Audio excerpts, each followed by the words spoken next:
Kruar një komb pranon gjithçka, humb edhe pasurinë, edhe shpirtin shqiptaria nuk mund të mbetet spektatore e fatit të saj. Ka ardhur koha që qytetari shqiptar të zgjohet, të kërkojë llogari dhe të marrë në dorë jetën, dinjitetin dhe të ardhmen e vet ka një të vërtet të hidhur që duhet thënë pa frikë, por me përgjegjësi. Ne shqiptarët nuk jemi varfëruar vetëm në pasuri materiale. Jemi varfëruar edhe në shpirt, në besim, në guxim qytetar dhe në ndjesinë se ky vend na përket. Nuk është vetëm paga e ulët që na rëndon. Nuk është vetëm çmimi i lartë i jetesës. Nuk është vetëm padrejtësia në gjykata, arroganca e politikës, korrupsioni, papunësia, emigrimi apo mungesa e shpresës.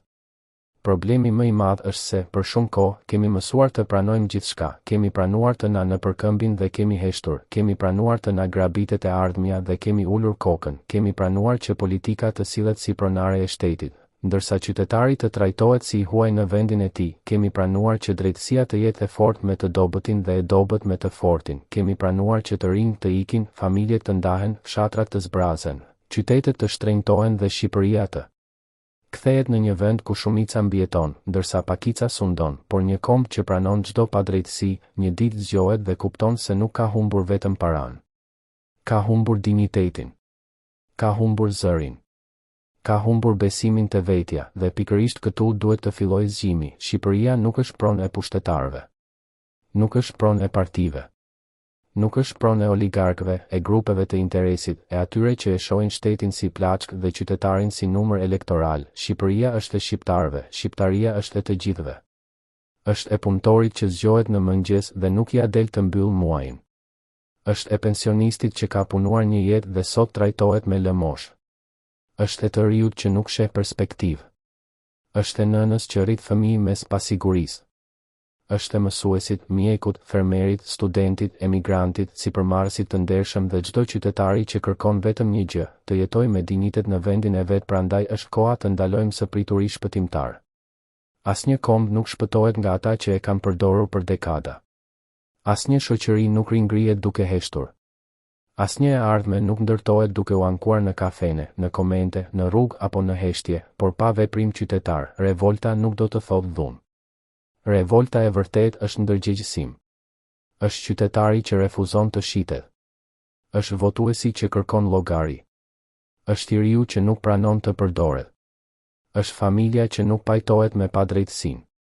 Është shoqëria që nuk e quan më normale varfërinë, korrupsionin dhe poshtërimin. Revolta e vërtet është kur një popull thotë, mjaft me frikën, mjaft me heshtjen, mjaft me idenë se kështu ka qenë gjithmonë. Mjaft me një Shqipëri ku qytetari duron, ndërsa pushteti abuzon. Ne nuk kemi lindur për të qenë popull që vetëm përshtatet me fatin. Shqiptarët kanë mbijetuar për andori, pushtime, ndarje, varfëri, luftëra dhe padrejtësi historike. Por mbijetesa nuk mjafton më. Një komb nuk duhet vetëm të mbijetojë. Një komb duhet të jetojë me dinjitet, të ndërtojë, të kërkojë, të mbrojë veten dhe të mos lejojë askënd t'ia marrë të ardhmen peng. Sot, thirrja nuk është partijake. Është kombëtare. Nuk është kundër një njeriu. Është kundër një mendësie.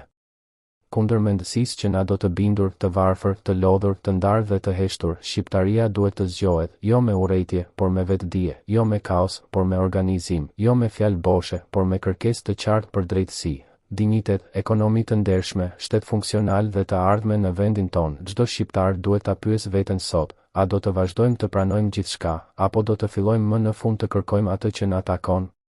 Sepse fati i një kombi nuk ndryshon kur populli ankohet.